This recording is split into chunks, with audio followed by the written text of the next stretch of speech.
Now, one of the things I pride myself on is I don't like to waste. I like to reuse leftovers. So I was talking earlier about I had these peppadew peppers left over for making a charcuterie board. Well, on that charcuterie board, I had also made some homemade bruschetta. Now, bruschetta is almost an Italian version of salsa. Tomatoes, onions, some herbs like basil, oregano, some garlic, and then balsamic vinegar, olive oil, salt and pepper. And I have some left. So out of this, I'm going to make some salsa. So I'm just going to dump that in there. Now right now, it doesn't have a very Mexican flavor, and we're going to change that. So one of the things I had left from making up that charcuterie board was some fresh chives. Now I know there's onions in there already, but the chives are a little brighter, a little less sharp than the onions, so I'm going to put both in.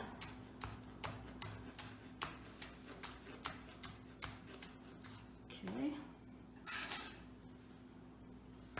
And then I'm just going to do a little bit of doctoring. I'm going to add some more fresh ground pepper.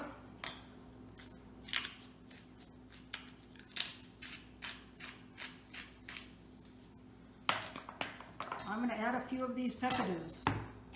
They're sweet and spicy, so they're going to bring a little change to our salsa. So I'm just going to go ahead and chop these up.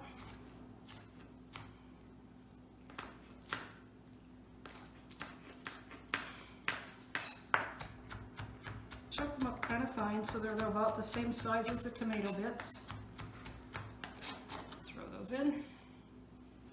Okay. I'm going to add a little more garlic powder, because this is a raw dish. I don't want to have that strong garlic flavor, so I'm just going to use a little more garlic powder. I'm going to add some cumin. This will definitely change it from that Italian flavor to the Mexican flavor we're looking for. A little bit of paprika. Not too much. It is a pepper though, just like hot peppers. And then whatever your favorite hot sauce is, I'm going to use some of my sriracha here.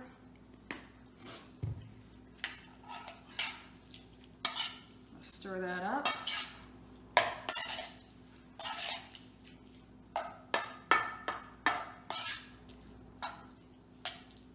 I'm going to give it a little taste.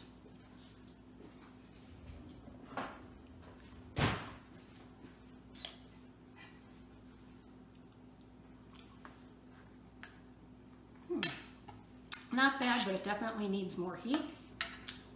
It definitely needs more cumin. So I'm going to give it a little more of the sriracha. A little bit more of the garlic. Ooh, that was not as much as I wanted.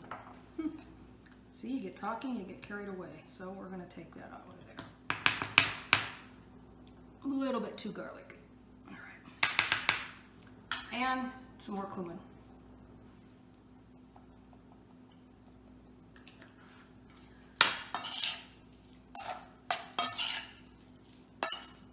Okay, so there we have our leftover bruschetta made into tomato salsa. And I will add a little bit of salt to this right before I serve it. I don't want to add the salt now. You can see that the tomatoes have already let out a good bit of their juice. If you put the salt in, it's just going to leach out the rest of that. So I'm just going to put this in the fridge until supper time. Work all night on a drink of rum till I come and me one go home. So the last thing I'm going to prepare is my take on an Argentinian style chimichurri. And I'm going to use up a lot of the things that we've been using today. So I'm going to use up some of this green onion. And I'm going to use up most of what I have left of that clove of garlic, that bulb, I'm sorry, the bulb of garlic.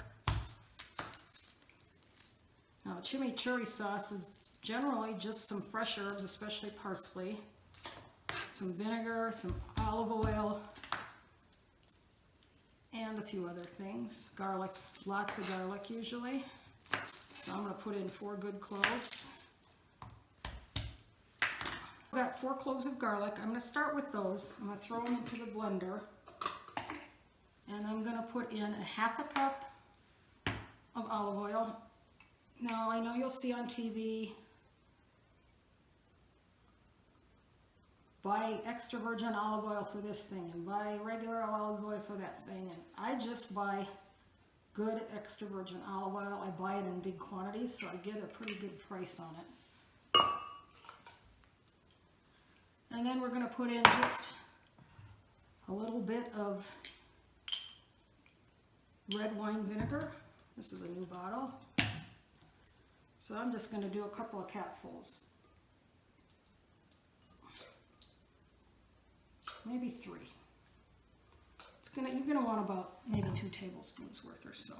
And I'm going to give that a pulse first to break up that garlic because I don't want any big chunks of garlic in my chimichurri. So I blended up the olive oil and the vinegar and the garlic, and you can see it's turned into a pretty smooth, creamy liquid.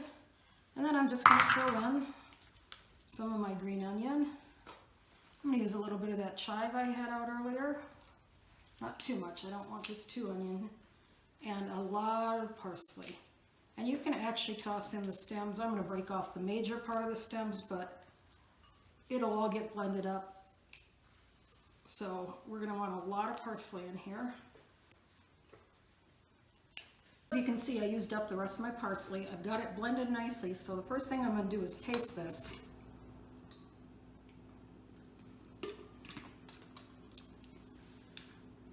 It's pretty good. I may have gone a little overboard on that fresh green onion. And so what you can do, add more parsley if you got it. I don't, I used it all up. So you could add a little spinach. You could probably even add kale, but what I'm going to do is add some basil that I've got left over. So I'm going to go pick some of that out of the garden. So I've got a nice handful of basil I'm going to toss in here.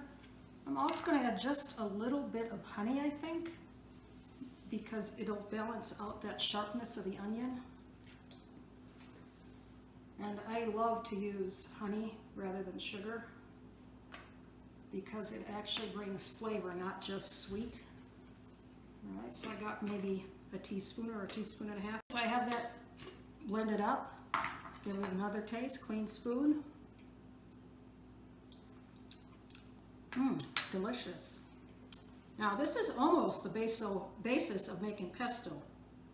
Traditionally, pesto is garlic with basil, olive oil, salt and pepper, and then some Parmesan cheese and pine nuts. So this is maybe the Argentinian take on pesto, perhaps. Now the one thing I'm going to add in here yet is some fresh cracked black pepper and some salt. A little bit of pepper.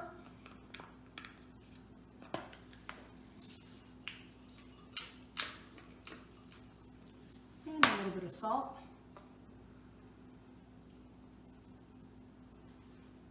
Now if you wanted to, you could add the last little bit of jalapeno you got left. I think I've got enough spice going on for my husband, so I'm going to probably leave this as is. I'm just going to give this a quick whiz.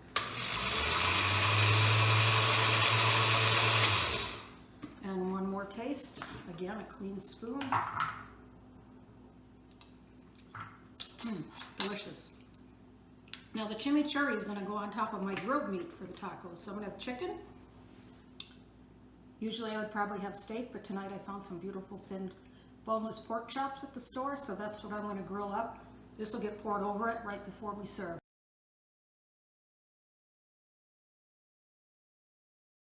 Stack banana till the morning come. Daylight come and me one go home. Come Mr. Tallyman, tally me banana. Daylight come and me one go home. So while we were making all those side dishes, the chicken finished poaching. I took it off the heat. I'm letting it cool. And in the meantime, I'm going to make a spice blend that's going to create the sauce for the chicken. And I'm going to start with a teaspoon of sea salt. You can also use kosher salt. Okay, and then I'm going to use a lot of spices, but in small amounts. A half a teaspoon of paprika.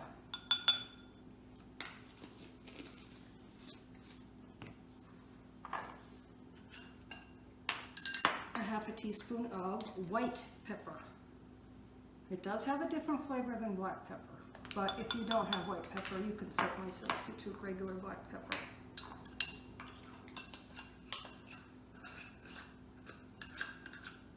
A 1/4 teaspoon of allspice.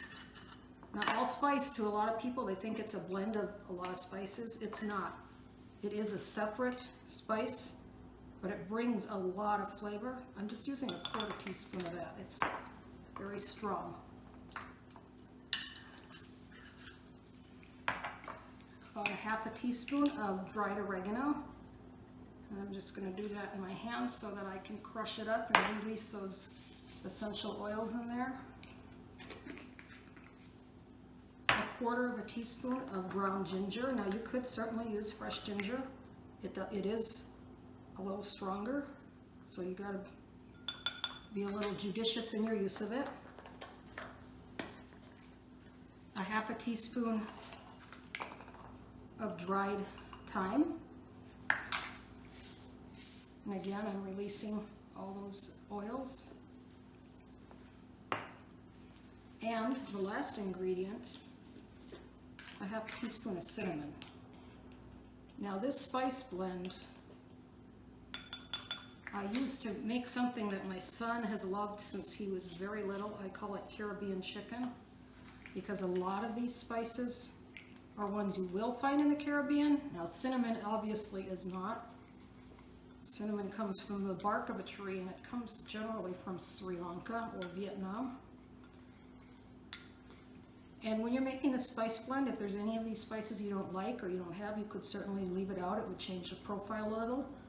You could add garlic, but we have garlic in almost everything we've done today, so I'm just going to leave this alone.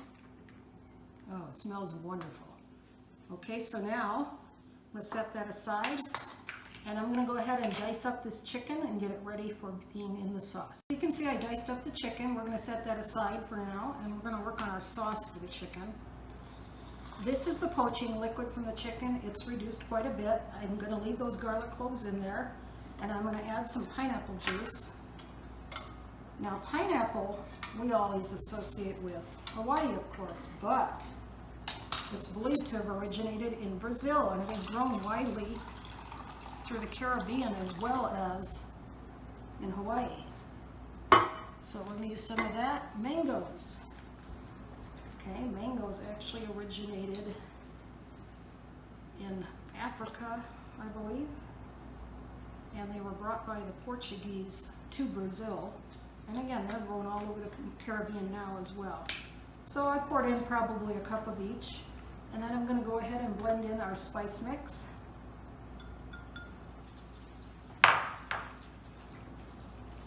And I'm going to go ahead and put this on the stove and let it reduce part way before we put the chicken in, because it will take a good while to reduce, and I don't want to overcook that chicken.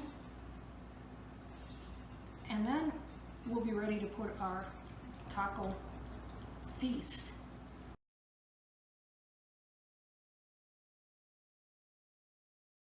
So these are the pork chops I talked about earlier that I got at the store. Thin cut, boneless. They actually are delicious with that Caribbean chicken sauce, but I'm going to simply salt and pepper them and grill them up because they're going to get that chimichurri sauce. And I'm just going to simply salt and pepper. Remember, we learned sprinkle from high to get even coverage of your salt and pepper. That way you don't get a big blob of pepper in one spot. Okay. And we're going to go ahead with some fresh cracked black pepper. So I'm just going to do the one side, and then my husband's going to throw them on the grill. The seasoned side's going to go down. Pork can take a lot of seasoning. It's a pretty mild meat. You need to bring some flavor to the table, and that's why I chose the chimichurri for the pork. So again, we're going to put these on the grill seasoned side down, and then my husband will season the top side before he flips them over. And here we have our pork chops. My husband did them on the grill. You can see some nice grill marks. It only takes a minute or so on each side because they're so thin, and we don't want to overcook them and make them dry. So I'm going to slice this up and then pour the chimichurri sauce over it, and we'll be ready to eat. The sauce is cooked down quite a bit and it's become thick and shiny and almost a glaze. I'm going to go ahead and put the chicken back in there. I've had this in the refrigerator.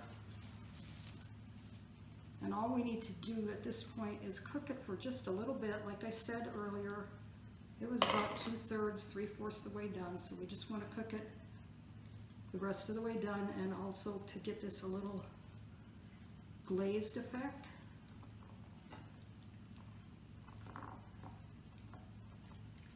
Okay. I thought I'd show you a quick video before we tear into this. The steaming one in the front there is the Caribbean chicken.